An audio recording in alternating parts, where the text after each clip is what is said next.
Bismillahirrahmanirrahim.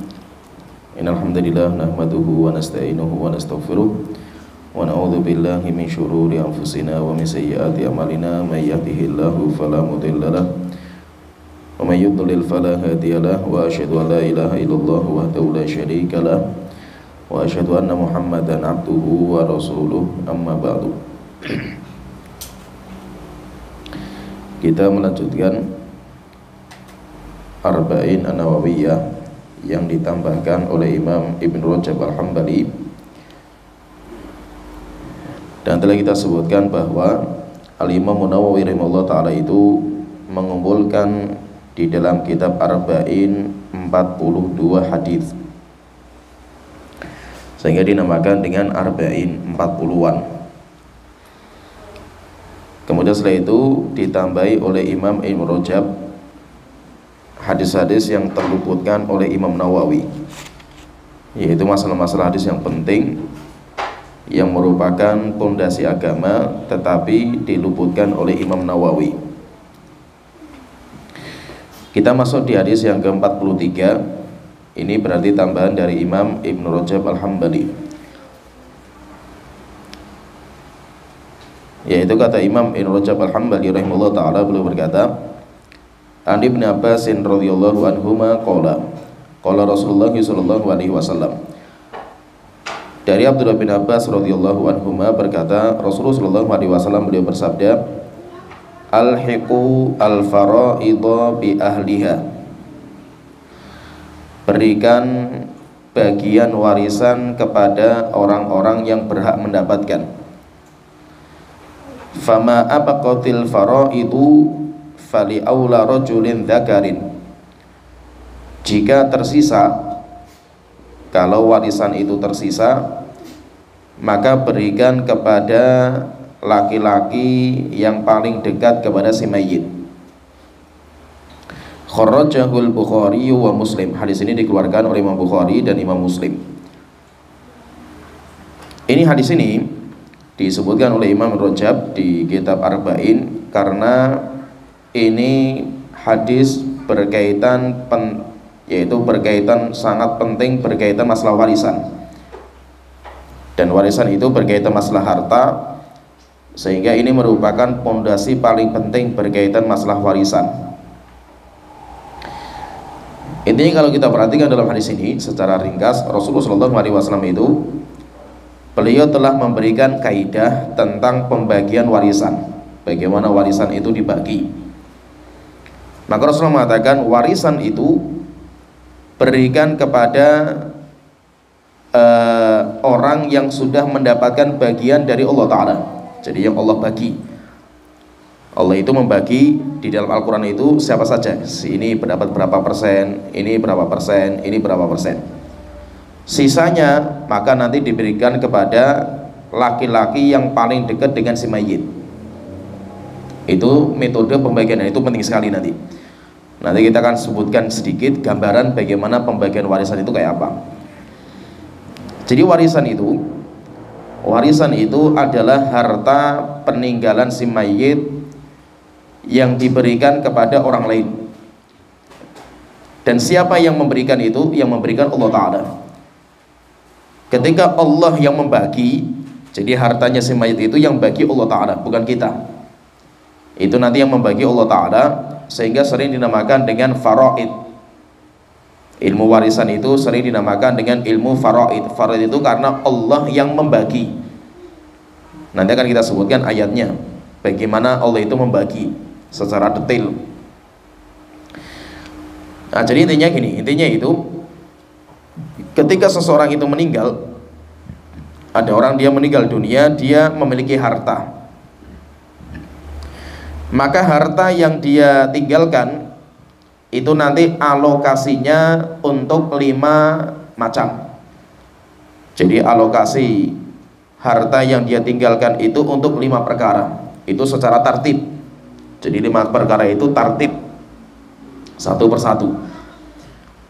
Yang pertama, harta yang ditinggalkan itu digunakan untuk biaya pengurusan jenazahnya. Jadi pengurusan jenazah dia yang punya harta. Maka nanti semua kebutuhan pengurusan jenazah itu semuanya diambil dari harta peninggalan si mayit. Misalkan kain kafan kalau beli misalkan berapa, kemudian nanti biaya untuk liang lahat berapa, dan yang lainnya semua biaya pemakaman, maka itu diambil dari harta yang ditinggal oleh si mayit. Kalau hartanya ada sisa, maka nanti masuk alokasi yang kedua. Yang kedua, untuk membayar hutang-hutang yang ada sangkut paut dengan barang si mayit. Utang yang ada sangkut paut dengan barang, yang nanti barangnya itu akan diwaris, tapi tidak bisa diwaris kalau belum diselesaikan utangnya. Contohnya misalkan si mayit itu punya kredit motor. Jadi motor, dia punya motor, motornya mau diwaris, tapi motornya itu masih ada tunggakan bayar kreditnya, maka itu selesaikan. Kenapa? Karena motornya nggak bisa diwaris kalau masih ada utang. Atau si mayit itu punya hutang sama seseorang dan memberikan barang jaminan kepada orang itu. Jadi barang jaminannya itu mobilnya ditaruh di tempat dia. Mobilnya mau diwaris nggak bisa karena masih terikat dengan barang jaminan utang. Maka alokasi yang kedua itu untuk membayar hutang-hutang yang ada sangkut paut dengan barang. Selesaikan dulu sampai akhirnya barang-barang semua itu kumpulkan semua.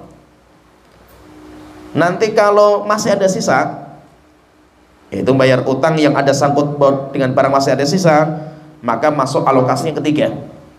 Yang ketiga yaitu untuk membayar hutang yang mutlak. Mutlak itu nggak ada sangkut paut dengan barang. Contohnya si A utang sama temennya misalkan 1 juta, nggak ada barang, ya cuma uang saja, nggak ada barang, nggak ada jaminan, nggak ada sangkut pautan barang. Maka setelah itu dibayarkan. Utang-utang seperti ini dibayarkan. Nanti kalau sisa lagi, maka nanti masuk ke wasiat. Dulu si mayit itu pernah punya wasiat apa? Dia misalkan si mayit itu mengatakan, nanti kalau saya meninggal, saya pengen bangun masjid. Ya, maka kalau dia meninggal dunia itu nanti masuknya wasiat. Ya, itu karena dia mengatakan kalau saya nanti meninggal, saya pengen harta saya itu digunakan untuk bangun masjid. Tapi wasiat maksimal 1/3 dari sisa. Setelah dipakai untuk pemakaman jenazah, bayar utang, semua selesai, sisa maka itu diambil 1/3 untuk wasiat.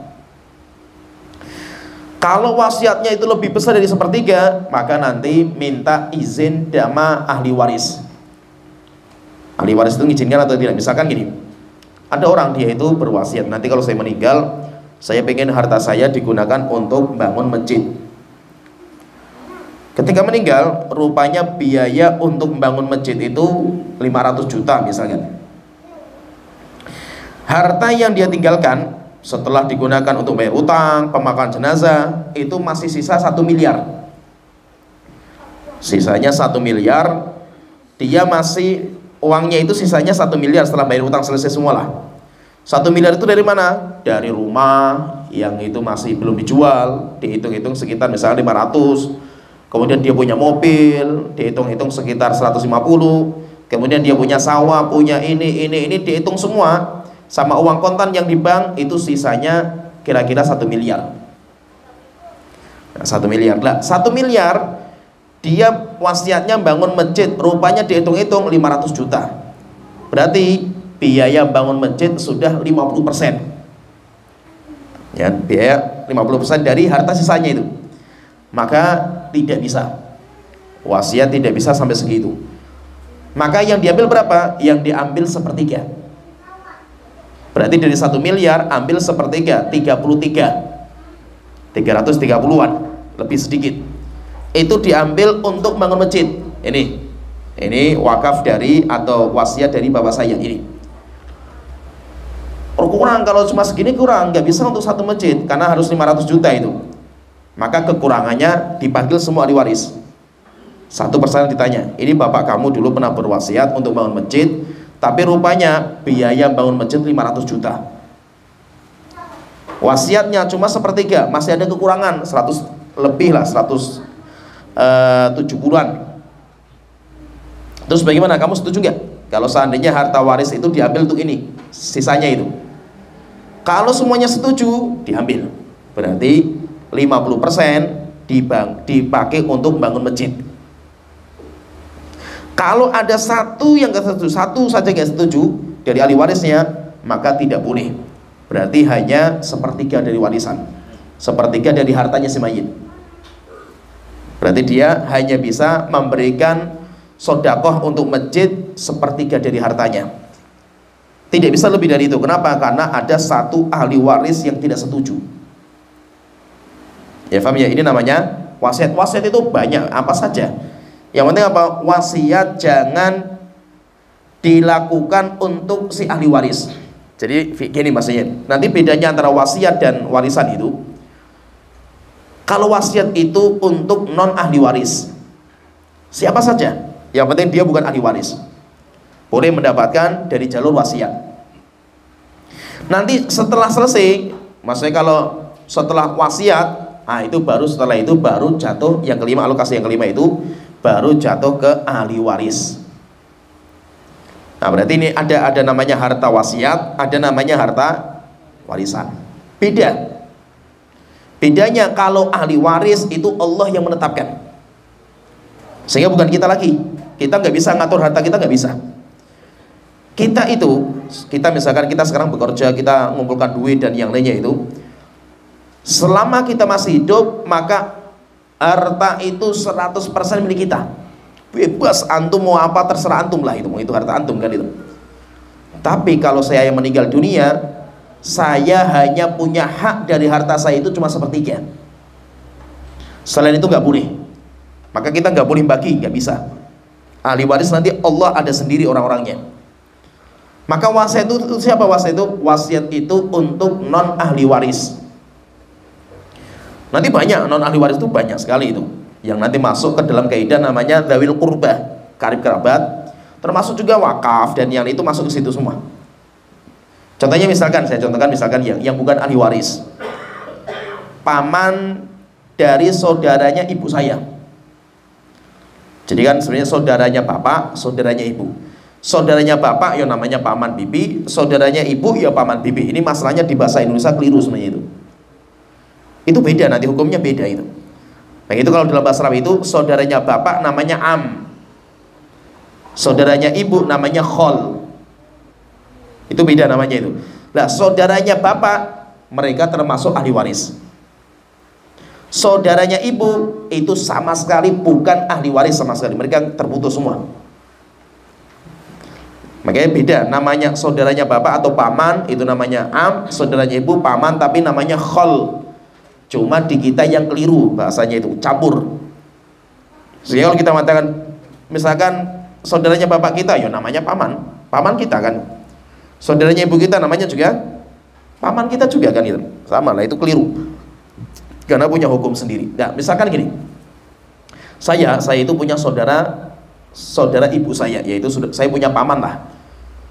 Dulu ketika saya masih kecil, misalkan saya contohkan ya, ibu saya itu meninggal sejak kecil.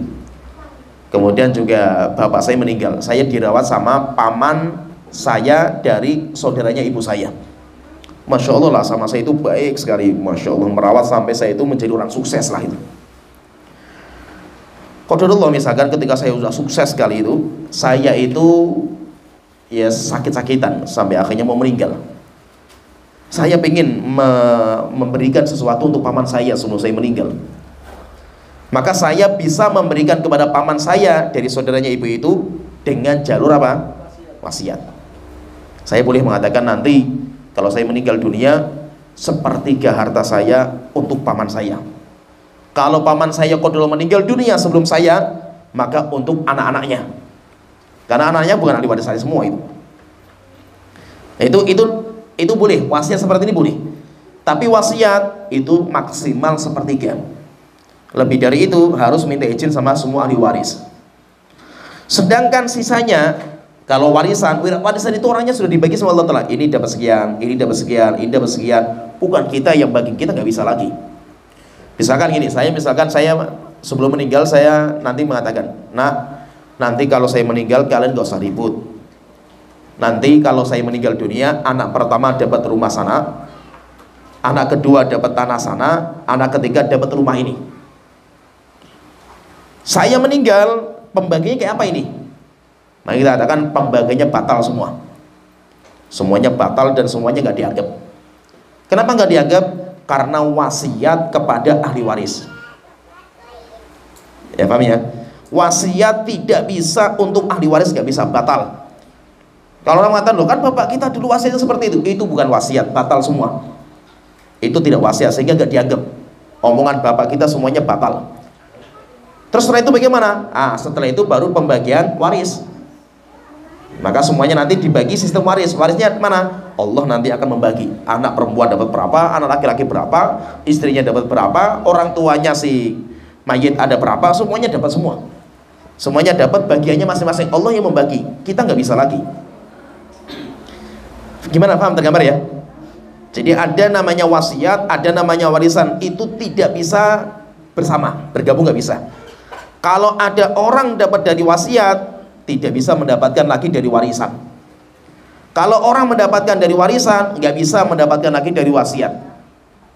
Kenapa? Karena sudah dibagi. Warisan untuk orang yang mendapatkan dari jalur warisan, wasiat orang yang tidak mendapatkan harta dari warisan, maka dia mendapatkan wasiat. Bisa dipahami dulu ya. Nah, jadi intinya kalau kita itu pengen memberikan sesuatu kepada orang yang dia itu bukan ahli waris saya, silahkan kita tulis wasiat. Nah itu Rasulullah mengatakan jangan sampai ada orang meninggal dunia kecuali di pundaknya itu ada wasiat yang tertulis. Supaya apa? Supaya harta itu bisa kita manfaatkan untuk kita di hari kiamat gitu. Kalau kita mati, harta kita dibawa sama ahli waris semua, selesai, dimakan sama mereka semua gitu. Belum tentu anak kita itu ingat sama kita nanti kan itu. Maka bagaimana kita bisa mendapatkan itu? Dengan sepertiga wasiat itu yang kita miliki. Silakanlah nanti mau dikasih kepada masjid atau pondok pesantren, atau kepada kita pengen bantu saudara kita yang dia itu tidak mendapatkan warisan, kasihan akhirnya dikasih dengan itu, silahkan gitu. Itu dinamakan dengan wasiat. Tapi kalau wasiat ngatur warisan nggak bisa. Sehingga orang dapat warisan, yo itu dapat dari itu saja, nggak bisa dari wasiat lagi. Maka warisan itu yang bagi Allah Ta'ala, bukan kita. Kita nggak bisa bagi. Kemudian dalam masalah warisan itu, jadi wasiat sudah kita paham wasiat, setelah itu kita masuk ke pembahasan warisan. Nanti warisan itu banyak sekali, sampai akhirnya dibikin buku khusus, ilmu sendiri, berdiri sendiri, namanya ilmu faraid, atau yang sering dinamakan dengan ilmu waris. Sebenarnya ilmu waris itu nanti masuk ke pembahasan fikih, sehingga para ulama-ulama fikih itu mesti mengisyaratkan, karena itu masuk pembahasan fikih, masalah harta kan. Masalah harta itu kan di fikih dibahas, masalah harta itu ada jual beli, wakaf, sodako, itu semuanya masuk juga di situ. Sehingga sebenarnya warisan itu masuk ke fikih, cuma karena pembahasan warisan itu sangat panjang dan sangat luas sekali, akhirnya ulama-ulama menyendirikan pembahasan sendiri, namanya warisan atau faraid itu sendiri, dan itu panjang sekali pembahasannya itu karena sangat detail, banyak masalah-masalah yang terkadang di Al-Quran dan hadis nggak ada, sehingga nanti menjadi khilaf di antara para ulama.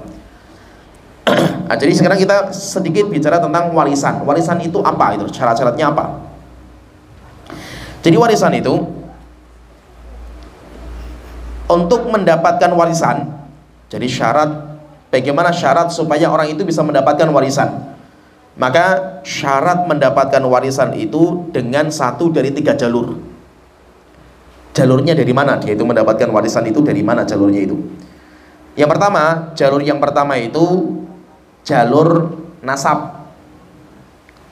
Jalur nasab namanya garis keturunan. Jalur nasab. Kemudian yang kedua, jalur yang kedua dari jalur musaharah. Musaharah itu karena jalur pernikahan. Tapi kalau pernikahan itu cuma satu dok yang mendapatkan, suami atau istrinya. Selain itu nggak dapat. Selain itu nggak dapat, maka berarti anak bawaan nggak dapat. Seperti mertua nggak dapat.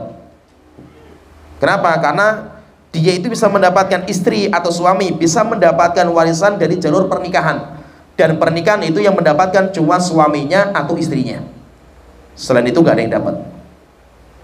Kemudian ketiga, jalur yang ketiga itu namanya al-wala. Jalur yang ketiga namanya al-wala. Wala itu apa? Karena memerdekakan budak. Walaupun di kita sekarang udah gak ada. Misalkan ini, saya punya budak, saya merdekakan budak itu. Setelah itu dia itu kerja jadi orang kaya, sudah jadi orang merdeka dia itu. Subhanallah, dia mati nggak punya ahli waris. Terus hartanya siapa yang akan ngambil itu? Saya ambil semua hartanya. Itu namanya al-wala. Namanya wala. Walaupun zaman kita sudah gak ada lah wala itu, jadi nggak terlalu penting kita bahas. Jadi nanti syarat mendapatkan warisan itu jalurnya itu. Maka orang ketika ingin mendapatkan warisan itu tinggal ini jalurnya apa, kamu sebagai apa gitu. Itu nanti ada jalurnya sendiri-sendiri. Jalurnya karena pernikahan, atau jalurnya itu karena nasab, atau karena wala, atau maksudnya itu apa gitu. Jalurnya itu harus tahu jalurnya itu apa, antum sebagai apanya gitu. Kemudian nanti dalam masalah warisan itu nanti ada 3 orang atau 3 sisi. Warisan itu nanti ada 3 sisi yang harus ada. Namanya rukun. Namanya rukun dalam masalah warisan. Yang pertama ada namanya waris. Waris itu orang yang mewariskan, orang yang mewarisi. Yaitu apa? Orang yang mendapatkan warisan, itu namanya waris. Sehingga sering dinamakan ahli waris. Waris itu orang yang mendapatkan warisan, itu namanya waris. Kemudian yang kedua yang harus ada dalam warisan itu, kalau ini nggak ada, namanya rukun. Rukun dalam warisan itu ada 3. Kalau salah satu nggak ada, berarti batal, nggak ada namanya warisan. Jadi yang pertama harus ada warisnya. Waris itu orang yang mendapatkan warisan. Siapa yang mendapatkan?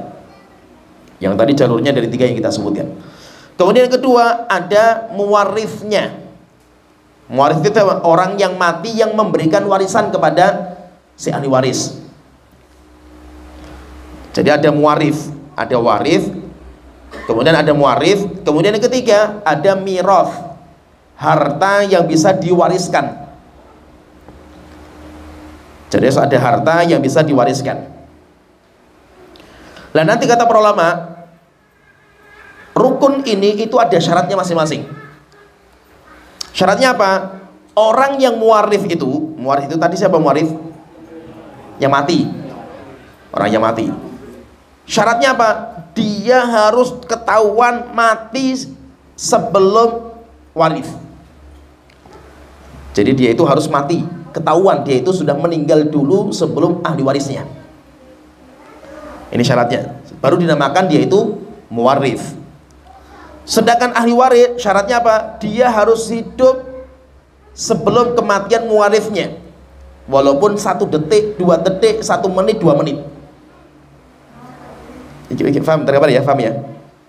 Misal gini, maka kalau ada orang yang dia mati lebih dulu daripada muwaris, maka nggak mendapatkan waris, otomatis batal dia itu, nggak dianggap. Misalkan gini, saya contohkan ya, saya sekarang bicaranya ke saya, yaitu saya pengen kalau saya meninggal harta saya itu siapa? Qadarullah saya punya 2 anak, laki-laki perempuan. Laki-laki perempuan. Kemudian berjalan waktu, saya itu punya cucu, anak-anak saya sudah pada menikah, yang ini laki-laki nikah, yang perempuan nikah. Saya punya cucu dari mereka, ini punya anak, ini punya anak. Qadarullah anak perempuan saya meninggal sebelum saya. Yang meninggal sebelum saya. Saya punya anak laki-laki dan saya punya cucu dari anak laki-laki, cucu sama dari anak perempuan, tapi anak perempuan saya sudah meninggal. Qadarullah setelah itu saya meninggal. Siapa ahli waris saya itu? Maka ahli waris saya itu cuma laki-laki ini satu-satunya. Pertanyaan lagi, ini anak perempuan? Enggak, anak perempuan enggak dianggap. Dianggap kayak hapus, enggak ada. Pertanyaan, terus bagaimana dengan anaknya? Anaknya perempuan itu, cucu saya itu, batal semua. Kenapa batal semua? Karena antara si dia, cucu itu, sampai ke saya melewati perempuan, jalurnya itu. Bisa tergambar ya? Pokoknya antara waris, ahli waris, orang yang mendapatkan warisan, kalau yang menyambungkan antara dia dengan si muwaris itu ada jalur perempuan, maka batal. Ya paham ya? Batal, itu kaidah umumnya. Nanti kecuali saudara seibu itu masih mendapatkan, tapi selain itu batal. Bisa dipahami ya? Kalau contohnya kedua, misalkan contohnya kedua, saya punya anak dua tadi, menikah, mereka punya anak, berarti saya punya cucu dari anak laki-laki, cucu dari anak perempuan. Qadarullah anak laki-laki saya meninggal, jedier, tabrakan meninggal. Setelah itu saya meninggal. Pertanyaan, berarti siapa ahli waris saya itu? Maka anak laki-laki kayak dihapus, nggak ada. Kayak diagram itu sudah nggak ada orangnya. Maka yang mendapatkan anak perempuan. Tapi anak perempuan nggak bisa mengambil semua harta, nggak bisa. Dia cuma mendapatkan maksimal setengah. Terus sisanya diambil untuk siapa? Sisanya diambil sama cucu-cucu saya dari anak laki-laki. Kenapa kok dia bisa? Karena dia sampai ke saya lewat jalur laki-laki, masih bisa mendapatkan jalurnya. Kan cucu sama saya kan melewati laki-laki dulu kan, melewati anak kan. Nggak bisa cucu langsung ke kakek kan, nggak bisa. Mesti ada jalurnya. Dari siapa dia? Yang menyambungkan sampai ke mayit itu siapa? Oh, yang menyambungkan itu anak laki-laki. Baru dari anak laki-laki baru kakek kan gitu. Lah jalurnya itu siapa yang menyambungkan? Yang menyambungkan itu perempuan, batal. Maka dia bukan termasuk ahli waris. Bisa saya memberikan dengan jalur apa? Wasiat. Ya paham ya? Misalkan ini saya contohkan, misalkan saya punya dua anak laki-laki perempuan tadi. Anak perempuan saya meninggal. Berarti apa? Cucu saya dari anak perempuan saya batal semua mereka. Saya bisa memberikan kepada mereka harta. Saya mengatakan kalau saya meninggal dunia, tolong cucu-cucu saya dari anak perempuan saya diberikan harta. Nah, maka bisa mendapatkan dari jalur wasiat. Tapi warisan nggak bisa. Kenapa? Karena Allah yang membagi warisan itu, Allah, bukan kita itu. Jadi ada namanya muwarif. Muwarif itu orang yang mewariskan nanti hartanya. Ada warif yang mengambil harta warisan, ada miros hartanya. Syaratnya untuk mendapatkan itu apa? Syaratnya muwarif itu harus mati lebih dulu. Sedangkan warisnya itu harus hidup setelah kematian waris, walaupun cuma 5 menit. Contohnya misalkan bapak anak, ya tabrakan jedier motor itu. Nah, tinggal dipastikan ini mana yang lebih awal meninggal. Harus pasti loh itu. Dari semua informasi nanti biasanya pengadilan yang memutuskan itu. Awalnya kalau di Saudi Arabia kayak gini itu memang penting dihitung memang. Dari hasil investigasi pemerintah, polisi dan yang bahwasanya yang meninggal itu bapaknya lebih awal meninggal, setelah itu 5 menit baru putranya. Ah, berarti kalau seperti ini putra yang meninggal termasuk apa? Ahli waris. Kalau seandainya bapaknya itu punya 2 anak laki-laki, maka berarti 2 anak itu mendapatkan bagian setengah-setengah. Yang masih hidup setengah, ini putranya ini dapat setengah.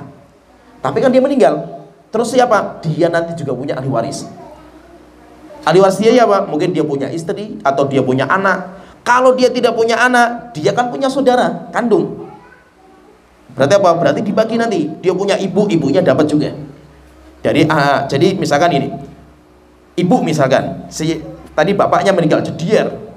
Dia punya istri, dan dia statusnya sebagai ibunya anaknya yang meninggal juga itu. Maka si ibu ini bisa mendapatkan warisan dari bapaknya atau dari suaminya yang meninggal tadi, dan dia juga mendapatkan dari anaknya yang meninggal. Jalurnya kan beda, kan yang meninggal 2 orang. Berarti dia mendapatkan warisan karena sebagai istrinya si mayit, karena sebagai bapaknya tadi, istri dari bapaknya, dia juga mendapatkan warisan dari ibunya si mayit, yaitu ibu dari anak yang meninggal tadi itu. Ya paham ya? Bisa difahami ya? Jadi apa? Harus pasti ini matinya kapan ini? Matinya kapan? Nah itu nanti yang memutuskan pengadilan. Kalau terjadi keributan, pengadilan itu harus memutuskan. Nah, kalau di Saudi itu nggak main-main. Pembagian warisan kalau di Timur Tengah, masya Allah ketat sekali. Apalagi di sana itu hartanya melimpah, banyak sekali hartanya. Dan mereka itu, kalau kita lihat di Saudi itu, mereka sangat menjaga warisan bapak mereka. Itu sangat dijaga. Sehingga sampai sempat ada sebuah cerita itu, bapaknya itu pergi ke Asia. Ya, pergi kemana tuh? Pernah juga di Indonesia ada juga. Pergi ke Indonesia atau waktu itu ceritanya kalau itu di Thailand. menikah sama orang sana, setelah itu pulang Saudi. Hamil istrinya itu hamil orang Thailand. Dia ngomong sama putranya, "Nak, saya punya istri di Thailand. Bagaimanapun itu istri saya. Nanti kalau seandainya saya meninggal, itu istri saya yang tetap masih mendapatkan warisan." Setelah itu apa? Ketika bapaknya meninggal, yuk dicari itu benar sama putranya. Putranya amanahnya yaitu dia itu sangat menjaga amanah bapaknya. Setelah itu apa? Ya bagian dia dikasihkan itu. Dan itu sering orang Saudi kayak gitu. Sering sekali, sehingga terkadang orang-orang Indonesia itu dia nggak tahu apa-apa, tiba-tiba dapat kiriman warisan dari keluarga besarnya di sana. Itu banyak. Kita mendapatkan di sini kasus sering seperti itu. Kenapa? Karena mereka sangat menjaga warisan orang tua, itu sangat mereka jaga. Yaitu supaya pembagian itu benar-benar syar'i, tidak ada yang menzalimi sama sekali. Nah, jadi intinya rukun warisan itu seperti itu. Harus ada muwaris, harus ada waris, harus ada mirathnya. Mirathnya itu harta. Nah, sekarang kita bahas yang paling penting itu tentang waris. Waris itu orang yang mendapatkan warisan.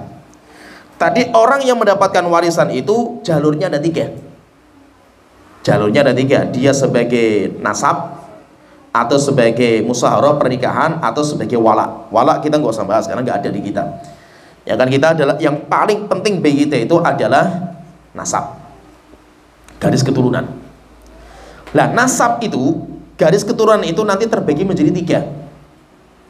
Nasab saya itu ada 3.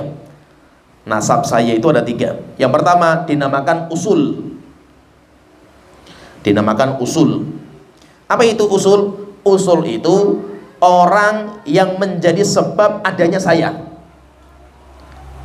Jadi itu namanya usul saya. Siapa itu? Berarti bapak saya, ibu saya, bapak ibunya bapak saya, bapak ibunya ibu saya. Ya, paham ya? Terus bapak ibunya bapaknya saya, bapak ibunya ibu bapaknya saya. Paham ya? Karena saya cari bahasa Indonesia itu nggak ketemu gitu loh, susah sekali di bahasa Indonesia gitu. Kalau di bahasa Arab enak sekali itu. Bahasa Arab tinggal mengatakan umul ibunya ibu-ibu. Wis nggak tahu bahasanya apa. Ibunya ibu-ibu. Itu sampai jalur 3 loh. Sampai ke atasnya itu terkadang bisa masih ada orang hidup gitu. Itu masih ada yang hidup terkadang itu. Kenapa? Karena kalau mereka kan nikahnya masih muda-muda. Sampai Imam Syafi'i kan mengatakan, saya pernah melihat nenek umurnya 21 tahun. 21 tahun jadi nenek, setelah itu cucunya nikah lagi. Berarti dia sekitar 30-an, ya 35 punya cicit. Nanti 50 tahun 60 sudah punya, nggak tahu bawahnya cicit apa itu. Bawahnya cicit ini terus. Sehingga terkadang sampai kalau di Arab itu, sampai mereka itu masih punya garis keturunan yang hidup itu masih 3 ke atas, 4 ke atas itu masih punya gitu. Walaupun di Indonesia jarang lah seperti itu ada, tapi ada. Tapi walaupun jarang. Kalau kita biasanya polnya sampai cicit. Ada orang-orang itu yang masih memiliki cicit. Dia hidup cicitnya ada. Tapi kalau di bawahnya cicit itu sudah hampir jarang, maka namanya nggak ada gitu. Kenapa di kita namanya nggak ada? Karena memang jarang sekali terjadi gitu di kita itu. Kalau di Arab sering. Nah, sehingga masanya gini, usul saya itu orang yang penyebab saya itu ada, atau saya bercabang dari mereka gitu.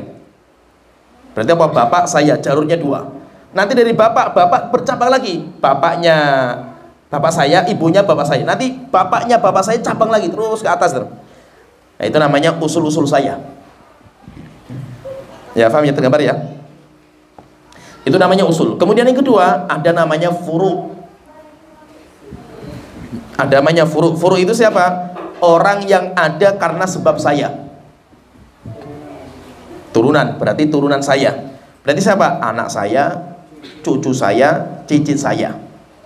Saya punya anak laki-laki, perempuan. Nanti yang anak laki-laki punya anak laki, perempuan juga punya anak juga. Dan bahasa Arab itu enak sekali itu. Bahasanya itu enak. Kalau kita belajar warisan itu memang cepat sekali.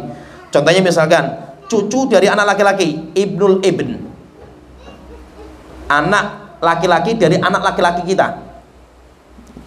Kan cucu itu macam-macam. Cucu laki-laki ada perempuan, cucu laki-laki ada perempuan. Dan anaknya itu, anak saya itu bisa laki-laki perempuan. Saya punya anak laki-laki, namanya kan ibn.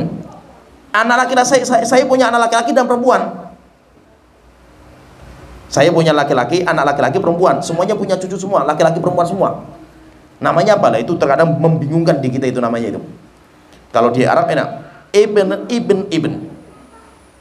Bintul ibn itu berarti cucu perempuan dari anak laki-laki. Jangan. Lah kalau cicit. Jadi anak saya punya anak laki-laki.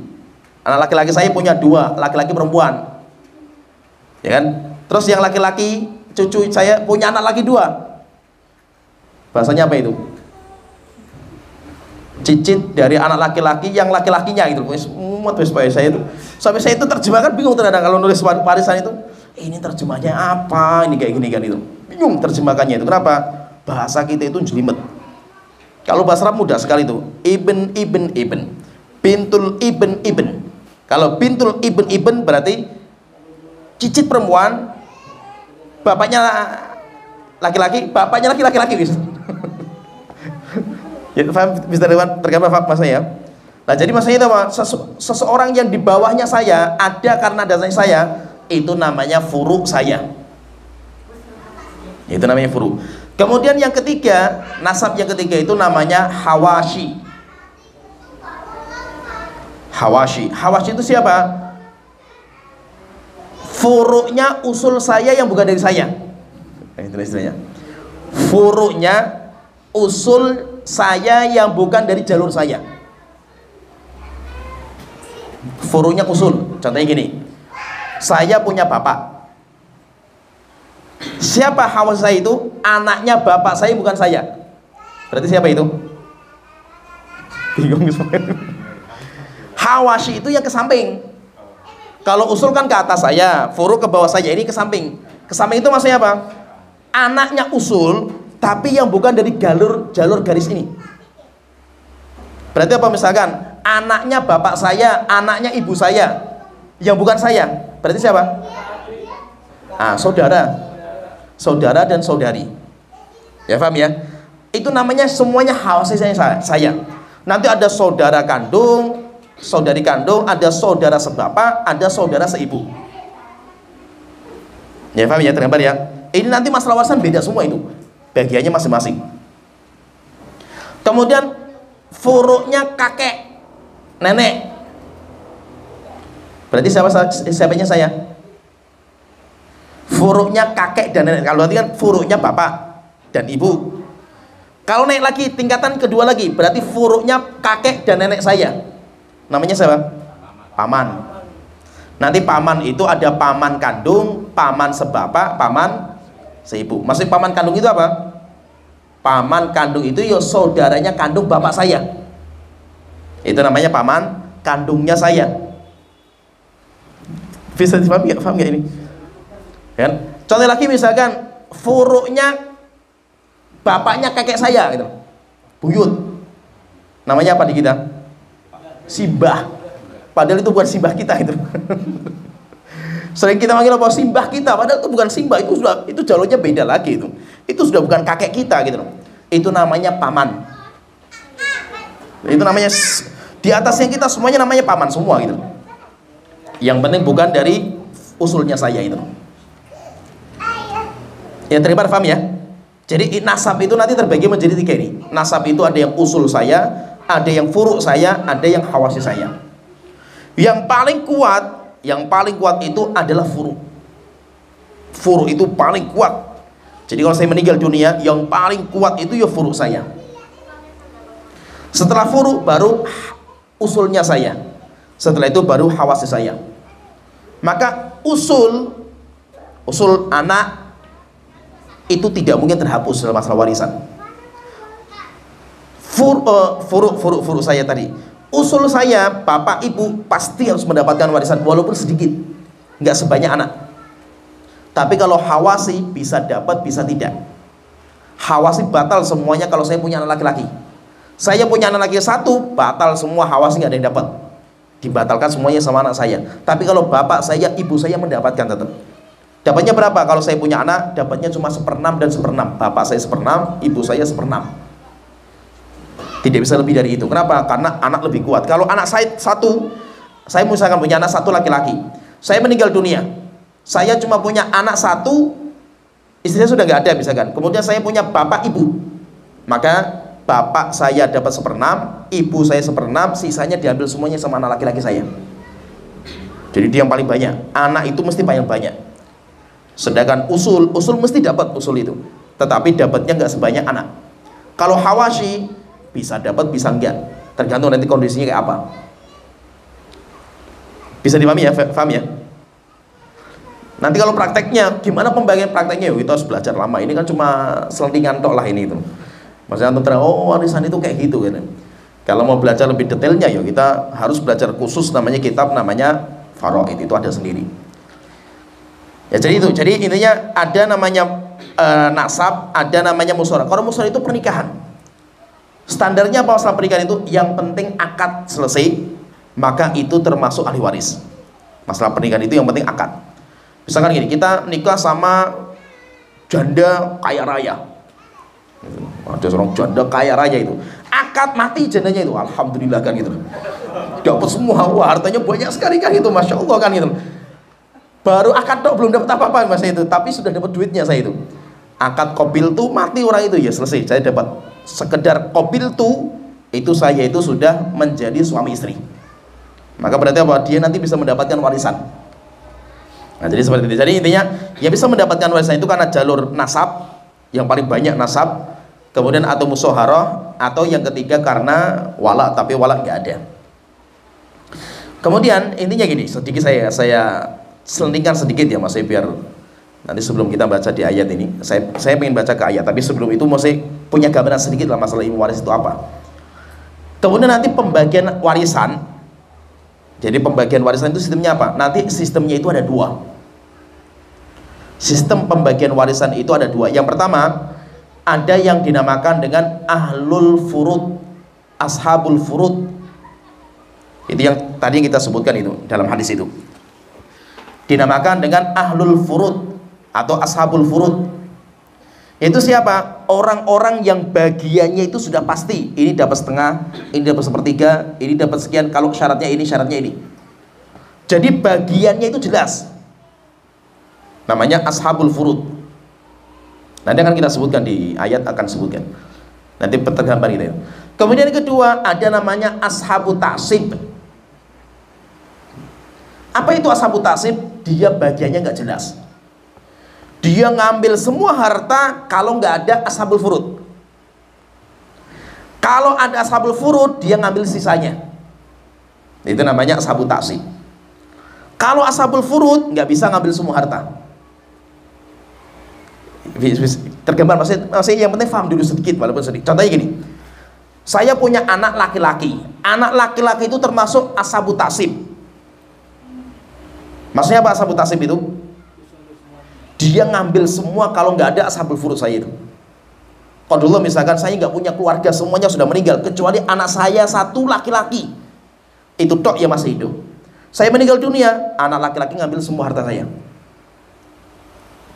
Nah kalau saya itu punya yang lain, saya punya kakak, saya punya bapak, saya punya ibu, saya punya anak laki-laki, maka anak laki-laki karena dia ashabul furud, dia ngambil setelah ada sisa, diambil sama ashabul furud. Bisa dikatakan sedikit ya. Bapak ibu itu ashabul furud, dapatnya berapa? 1/6. Berarti apa? Biarkan ibu dan bapak ngambil dulu. Ini 1/6, 1/6. Sisanya diambil sama ashabut ta'sib. Ya paham ya? Tergambar ya? Lah nanti ashabul furud itu berapa? Jadi kalau kita belajar itu yang penting ashabul furud dulu. Ashabul furud itu orang-orang yang mendapatkan bagian jelas. Ini bagian sekian, bagian sekian. Kenapa? Kalau sudah dibagi dapat masing-masing, sisanya baru ashabut ta'sib. Kebanyakan ashabut ta'sib, hampir semua ashabut ta'sib itu laki-laki. Nggak ada yang perempuan kecuali cuma satu. Yang perempuan yang ashabut ta'sib yang bisa mendapatkan semua harta itu cuma mu'tiqah. Mu'tiqah itu wanita yang memerdekakan budaknya. Itu bisa ngambil semua harta. Tapi selain itu nggak ada. Jadi kaidahnya itu ashabul furud itu mayoritas perempuan, mayoritas. Tapi ada juga yang laki-laki. Sedangkan ashabut ta'sib semuanya laki-laki. Makanya sistem laki-laki itu semuanya kayak gitu modelnya, ashabut ta'sib semuanya. Lah yang ashabul furud itu nanti bagiannya itu berapa sih bagiannya itu? Jadi bagiannya itu gini, kita cara nominalnya itu, nominalnya dapat berapa persennya itu, prosentasenya itu berapa. Maka dilihat setengah sepertiga. Jadi ada setengah, ada sepertiga. Setengah dilebihkan atau dikurang, dibagi lagi jadi dua. Setengah bagi dua menjadi berapa? Seperempat. Seperempat bagi dua, seperdelapan. Berarti bagiannya ada yang setengah, ada yang seperempat, ada yang seperdelapan. Sepertiga. Sepertiga bagi jadi dua, berarti berapa? Seperenam. Sepertiga kali dua, jadi berapa? Ayo matematika ini. 2/3. Maka itu apa? Ashabul furud, bagian-bagiannya itu cuma 6 bagian. Ada yang mendapatkan 1/8, 1/4, setengah. Ada yang mendapatkan 1/3, 1/6, 2/3. Nggak ada selain itu. Jadi cuma 1/6, cuma 6 bagian saja. Contohnya misalkan istri itu dapatnya berapa? Istri itu dapatnya 1/4 kalau si mayit nggak punya anak, ya. Kalau si mayit punya anak, anaknya istri itu atau anak yang lain, yang penting si mayit punya anak, maka bagiannya berapa? 1/8. Nah, jadi kayak gitu. Suami itu dapatnya berapa? Suami itu dapatnya setengah kalau si mayit nggak punya anak. Tapi kalau si mayit punya anak, dapatnya 1/4. Ya, bisa dipahami ya. Ibu dapatnya 1/3 kalau si mayit nggak punya anak. Tapi kalau si mayit punya anak, ibu mendapatkan 1/6. Ya, anak perempuan saya itu dapatnya setengah. Dapatnya setengah. Kalau jumlahnya 2 atau 3 atau lebih, dapatnya 2/3. Nah, jadi maksudnya itu nggak akan keluar dari itu. Pembagian ashabul furud itu cuma itu saja. Sisanya, ya semuanya nanti kembali ke ashabut tasib. Ya, paham ya, tergambar ya. Intinya maksudnya itu, ini selingan supaya kita nanti baca Al-Qurannya itu mudah gitu. Karena nanti setelah itu saya ingin bacakan itu di Al-Quran itu sedikit. Kalau nanti silakan dibaca di rumah biar tergambar itu. Maka itu dalam hadis tadi yang kita sebutkan itu kan Rasulullah mengatakan dalam hadis yang kita sebutkan, al-hiqul faraidu bi ahliha. Berikan warisan itu kepada bagiannya masing-masing. Fima abqatil faraidu. Tapi kalau faraid bagiannya habis, kembalikan kepada laki-laki yang paling dekat. Berikan, Rasulullah mengatakan, berikan warisan itu kepada haknya. Itu siapa itu? Berikan warisan itu kepada haknya masing-masing. Siapa itu? Ashabul furud yang tadi dapat setengah, 1/3, 1/4, 1/8. Itu dulu dikasih dulu. Kalau ada sisa, baru kepada laki-laki yang paling dekat. Siapa itu? Ashabut tasib. Ya, paham ya istilahnya? Ada namanya ashabul furud, ada namanya ashabut tasib.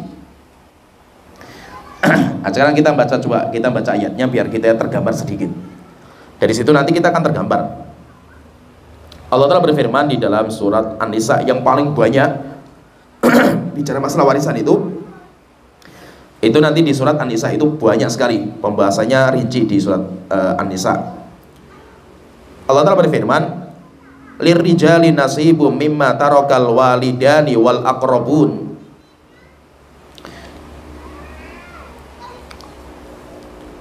Bagi laki-laki ada hak, bagian hak dari harta peninggalan kedua orang tua. Surat An-Nisa ayat ke-7. Maksudnya nanti biar kita itu kalau baca itu paham minimal, oh pembagiannya kayak gini. Lirrijali nasibum mimma tarakal walidani. Laki-laki dia itu punya hak bagian warisan dari harta yang ditinggal oleh kedua orang tua, bapak dan ibu. Wal aqrabun, demikian juga kepada karib kerabatnya. Walin nisa'i nasibum mimma tarakal walidani wal aqrabun. Demikian juga seorang wanita, anak perempuan juga mendapatkan bagian warisan dari orang tua mereka, bapak ibunya dan kerabatnya. Kerabatnya itu kalau yang meninggal saudaranya, itu kan kerabat. Mimma qalla minhu au katsur, semuanya nanti ada bagian yang banyak, ada juga yang sedikit. Nasibam mafruḍa, semuanya bagian sudah ditetapkan oleh Allah Ta'ala. Semuanya Allah sudah tetapkan. Setelah itu Allah berfirman, wa idza hadaral qismata ulul qurba wal yatama wal masakinu farzuquhum minhu. Jika dalam pembagian warisan itu ada karib kerabat. Karib kerabat siapa? Yang tidak mendapatkan ahli waris. Yang bukan ahli waris itu namanya karib kerabat. Wal yatama, dan orang anak yatim, wal masakin, orang miskin, hadir dalam pembagian warisan, berikan mereka, yaitu berikan sedikit supaya mereka itu juga mendapatkan. Wa qulu lahum qawlan ma'rufa, ucapkan kepada mereka dengan ucapan yang baik. Wal yakhshal ladzina law taraku min khalfihim dzurriyyatan dhi'afan khaufu 'alaihim falyattaqullah. Orang-orang yang meninggalkan karib anak, siapa yang meninggal dunia dan dia masih punya anak, dia takut kalau anaknya itu nanti akan dimangsa sama orang-orang yang jahat. Bagaimana caranya? Falyattaqullah, hendaknya kalian bertakwa. Wal yaqulu qawlan sadida, dan hendaknya kalian mengatakan dengan ucapan yang benar. Kalau kalian bertakwa, nanti anak-anak Allah yang akan menjaganya. Innalladzina yaquluna amwalal yatama dzulman innama yaquluna fi butunihim nara. Sesungguhnya orang-orang yang memakan harta anak yatim secara zalim, itu siapa biasanya? Biasanya ibunya atau biasanya bapaknya. Jadi yang paling banyak makan harta anak yatim siapa? Orang tuanya sendiri. Ketika misalkan ada anak, bapaknya meninggal, kan berarti statusnya kan anak yatim. Dia punya harta warisan dari bapaknya, tapi biasanya apa? Dirampas sama ibunya. Misalkan dia mengatakan ibunya, "Nak, pokoknya rumah ini selama saya masih hidup jangan dijual." Nah, terus anaknya mau nikah, terus uangnya dari mana gitu? Ya kan? Ibunya sering ngomong seperti itu. Ketika bapaknya meninggal, padahal itu rumah bapaknya, tapi apa? Ibunya tidak ridho kalau dijual rumah itu sampai ibunya meninggal. Kita kan berarti apa? Berarti ibunya pencuri kan, dia maling, dia itu. Dia makan harta anak yatim. Kenapa? Rumahnya itu kan bukan rumah dia sekarang kan. Ya kan, rumahnya kan bercampur kepemilikannya. Anaknya juga punya hak, ibunya juga punya hak kan gitu. Maka saya katakan, fahami ini ibu-ibu, yang paling banyak makan harta anak yatim itu ibunya sendiri. Itu paling banyak. Maka Allah Ta'ala mengatakan, orang yang makan harta anak yatim, yang dia makan itu bara neraka. Wa sayaslawna sa'ira, dan dia nanti akan masuk neraka sa'ir. Setelah itu Allah Ta'ala mengatakan di sini. Pembahasannya di sini. Yusikumullahu fi auladikum. Allah mensyariatkan atau memberikan pembagian warisan kepada anak-anak kalian secara gamblang. Bagiannya gimana? Lidzakari mithlu hadzil unthain.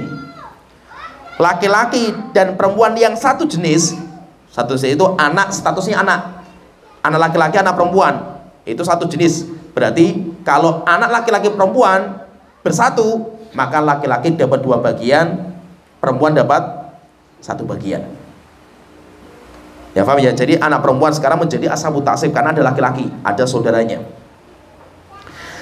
Fa in kunna nisaan fawqa thnataini falahunna thulutsa ma tarak. Tapi kalau anaknya itu 2 perempuan semua, jadi kalau saya punya anak laki-laki, laki-laki perempuan, maka misalkan ini, saya punya anak laki-laki perempuan, ini nanti menjadi ashabut ta'sib. Setelah ashabul furud mendapatkan, maka harta sisanya laki-laki dapat 2 bagian, perempuan dapat 1. Berarti kalau jumlahnya 1 laki-laki 1 perempuan, hartanya dibagi 3. 2/3 diambil sama anak laki-laki, 1/3 diambil sama anak perempuan. Ya paham ya? Setelah itu Allah Ta'ala mengatakan, kalau anaknya itu perempuan semua, jumlahnya 2 atau lebih, maka mereka mendapatkan 2/3 dibagi sesuai dengan jumlah anaknya. Saya punya anak perempuan 5, anaknya perempuan semua, maka tidak mungkin anak perempuan itu mengambil semua harta, nggak bisa. Maka berarti berapa yang mereka dapatkan? 2/3 dibagi dengan jumlah anak semua. Kalau anaknya 5, ya berarti 2/3 dibagi kepada semua anaknya. Fa in kanat wahidatan falahan nisfu. Kalau jumlahnya anak perempuan cuma 1, dia mendapatkan setengah. Anak perempuan itu mendapatkan setengah kalau anaknya jumlahnya 1,5. Wali abawaihi likulli wahidin minhum as-sudusu mimma taraka in kana lahu walad. Kedua orang tua itu berarti siapa? Bapak dan ibu, mendapatkan bagian 1/3. Bapak 1/3, ibu 1/3, dengan syarat kalau si mayit itu punya anak. Mayit punya anak, maka bapak ibunya si mayit, dia mendapatkan 1/6 dan 1/6. Fa in lam yakul lahu waladun wa warithahu abawahu fali ummihi thuluth.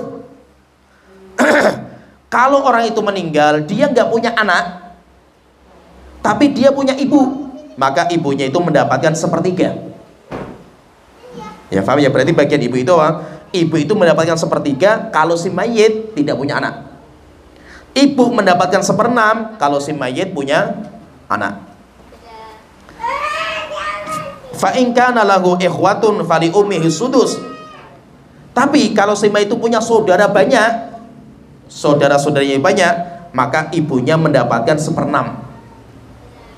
Maka nanti ada syarat-syaratnya. Ibu itu mendapatkan 1/6 itu syaratnya apa?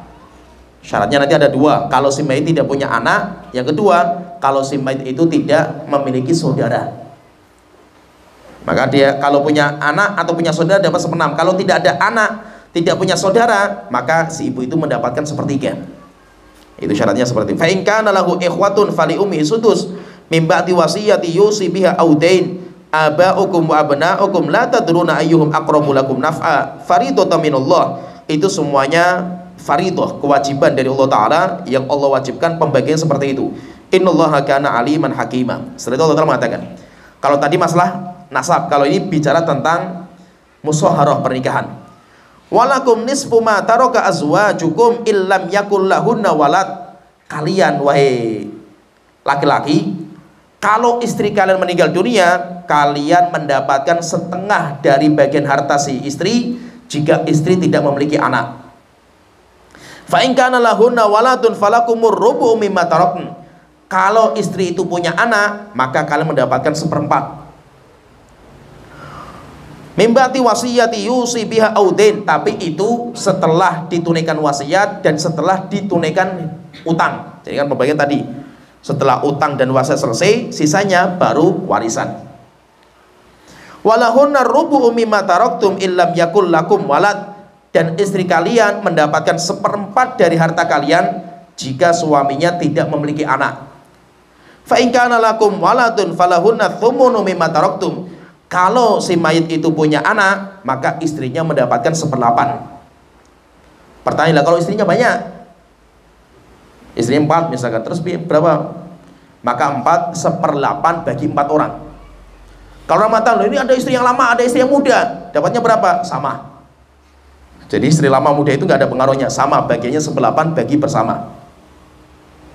Mimbati wasiyatin yutusuna biha audain wa in kana rajulun yurathu kalalatan aw imra'atun wa lahu akhun aw ukhtun falikulli wahidin minhum as-sudus. Wa in kana rajulun yurathu kalalatan, kalau ada orang itu dia itu kalalah. Kalalah itu apa? Enggak punya anak. Dia itu tidak punya anak. Aw imra'atun wa lahu akhun, atau seorang wanita yang dia itu punya saudara atau saudari. Falikulli wahidin minhum as-sudus.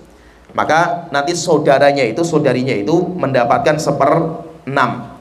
Fa in kanu aktsara min dzalika fahum syuraka'u fi thuluth. Tapi kalau jumlah mereka banyak, maka nanti mereka itu 1/3 dibagi bersama, dibagi rata. Min ba'di wasiyati yusa biha audainin ghairu mudar wasiyatan minallahi wallahu alimun halim. Jadi intinya gini, intinya nanti ada beberapa ayat masalah warisan itu yang paling banyak di surat An-Nisa. Ya, di awal-awal, nanti silakan kalau mau dibaca di awal-awal, nanti ada surat An-Nisa juga yang di akhir-akhir ada juga. Kemudian juga nanti ada surat warisan itu di surat yang lain. Tapi yang paling lengkap itu di surat An-Nisa. Di surat Al-Anfal ada sedikit. Terus surat An-Nisa yang paling banyak An-Nisa.